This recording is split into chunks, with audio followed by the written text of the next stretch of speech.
This program contains material of a disturbing nature. 550 million years ago, the ancestors of this seemingly harmless little creature roamed the planet and later on gave birth to a race of what we know now as snails. Although considered to be one of the slowest creatures on Earth, having a top speed of 45 meters per hour, snails can actually thrive in various habitats with various temperatures and conditions, one of these being fresh waters. Fresh bodies of water, such as lakes and rivers, has long been known to be a great place to freshen up under the heat of the sun. As the community uses and enjoy cold water for recreation and hygiene purposes, little do they know that unsuspecting and slimy creatures swimming amongst them are capable of releasing a microscopic monster that may give them a death sentence.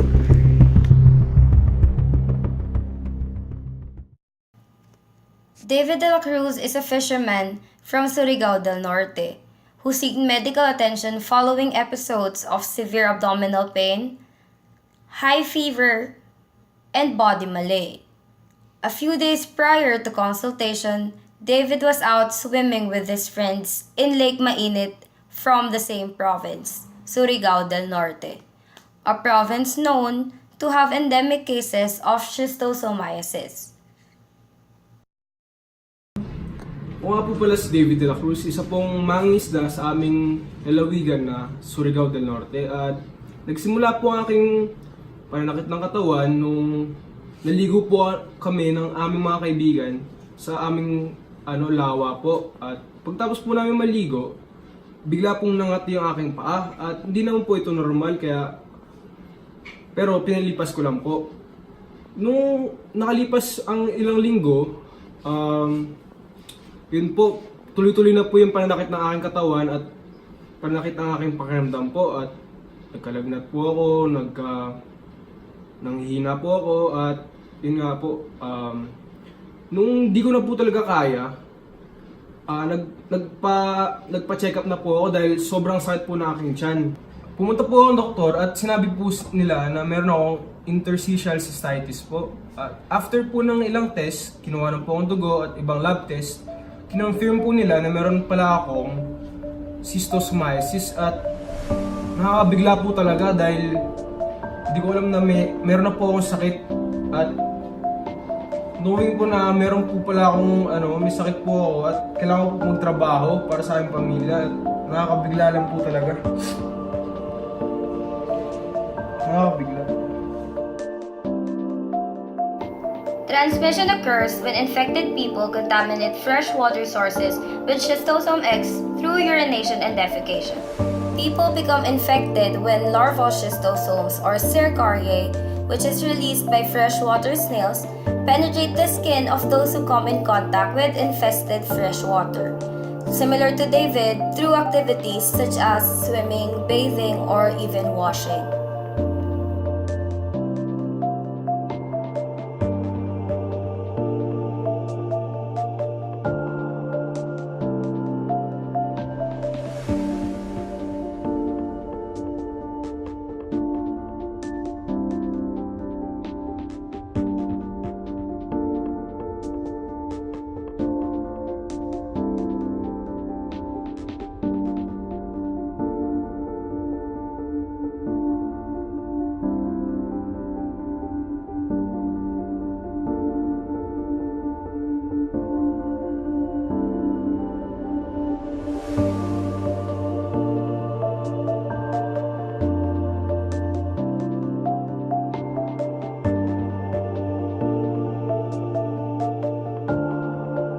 Mr. De Alino is a biologist whose subject of interest primarily lies on parasites and parasitic infections.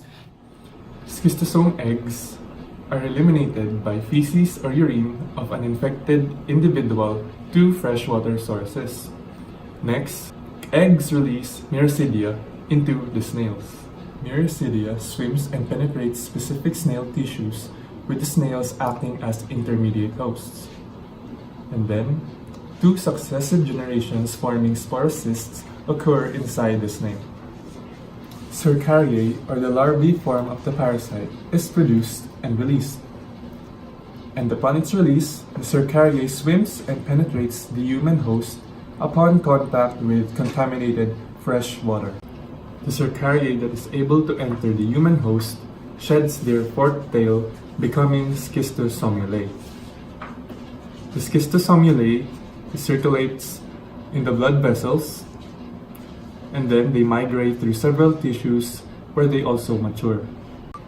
Lastly, adult worms in humans live in mesenteric venules in various locations. Dr. Gantuangco is a gastroenterologist who has done extensive research in schistosomiasis and know how hard it is to be able to diagnose the said disease. There are 3 clinical pathological stages for schistosomiasis: the early stage, the intermediate stage, and the chronic schistosomiasis. So, in the early stage, the initial penetration of the Cercariae results to hypersensitivity and a papular rash, or what we call the swimmer's itch. This stage is also characterized as dermatitis due to Cercariae. Going on to the intermediate stage, the organism successfully enters the bloodstream and to the lungs. There is a draining of the intestines or the bladder, depending on the schistosoma species. After 4 to 8 weeks of exposure, the patient may develop acute illness, and which are manifested by fever, malaise, cough, rash, abdominal pain, diarrhea, lymphadenopathy, and eosinophilia. In acute and heavy infection due to Schistosoma mansoni and Schistosoma japodicum, a mucoid diarrhea accompanied by tender hepatomegaly occurs. Lastly, the chronic schistosomiasis, the retained eggs induce formation of eosinophilic granulosome, fibrosis, and scarring, which is probably mediated by cytokines and T helper lymphocytes. Severity of symptoms associated with chronic disease is related to worm burden, and people with low to moderate worm burden could be asymptomatic. As for the case of our patient, David, his case is already severe and misdiagnosis of this disease could be fatal. Schistosomiasis is diagnosed through the detection of parasite eggs in stools or urine specimens. Antibodies and or antigens detected in blood or urine samples are also indications of infection. For urogenital schistosomiasis, a filtration technique using nylon, paper, or polycarbonate filters is the standard diagnostic technique. In fact, children with S. hematobium almost always have microscopic blood in their urine, which can be detected by chemical reagent strips. People living in non-endemic or low transmission areas are given serological and immunological tests, which are useful in showing exposure to certain infections to be able to see the need for further examinations, treatment, and follow-up.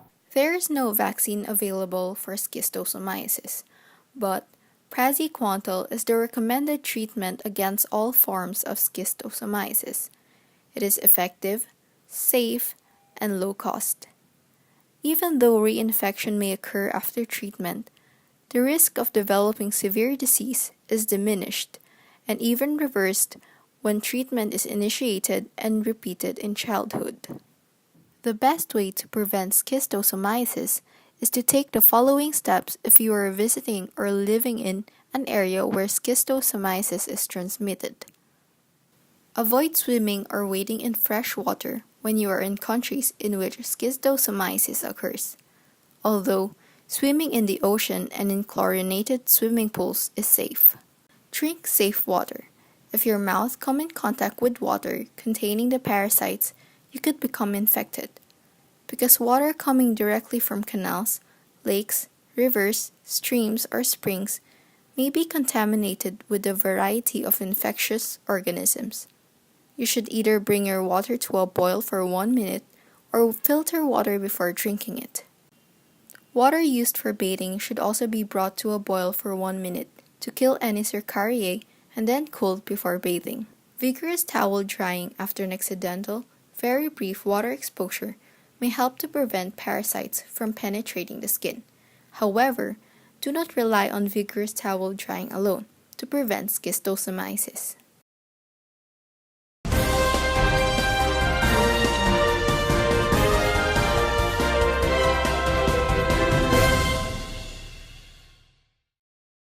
Nababahala na ang ilang residente ng Baybay City sa dumaraming kaso ng schistosomiasis sa 2 barangay.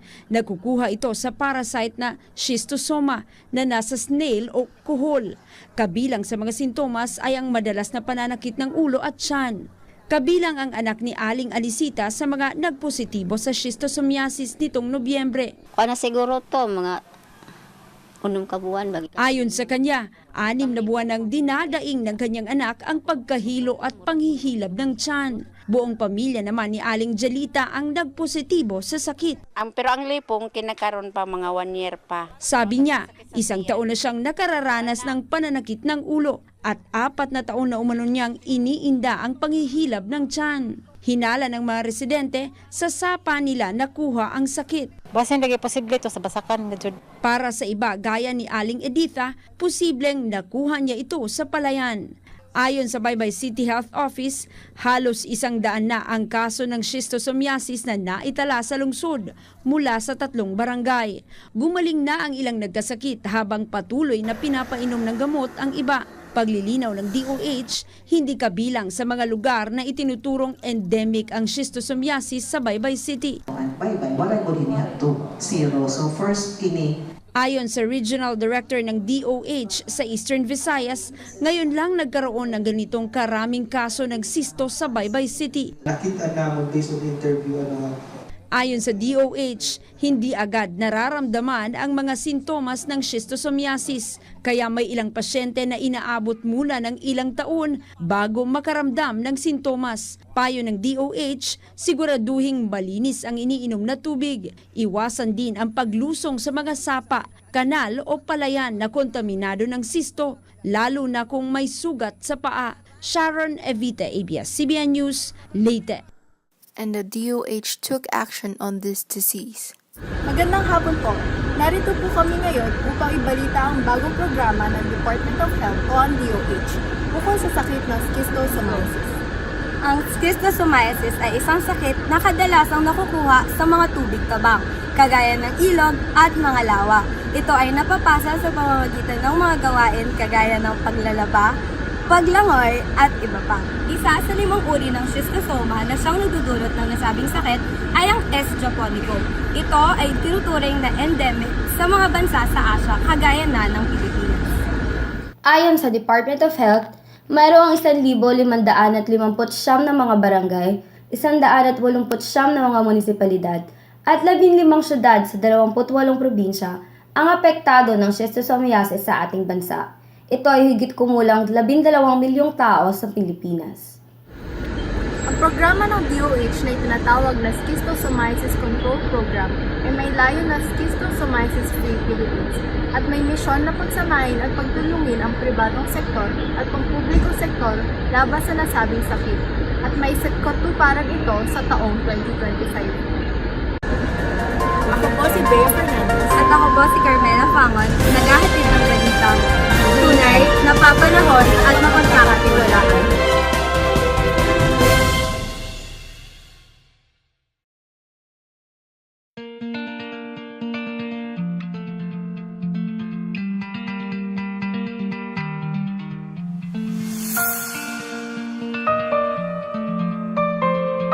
Sir, kumusta naman po yung kalagayan po?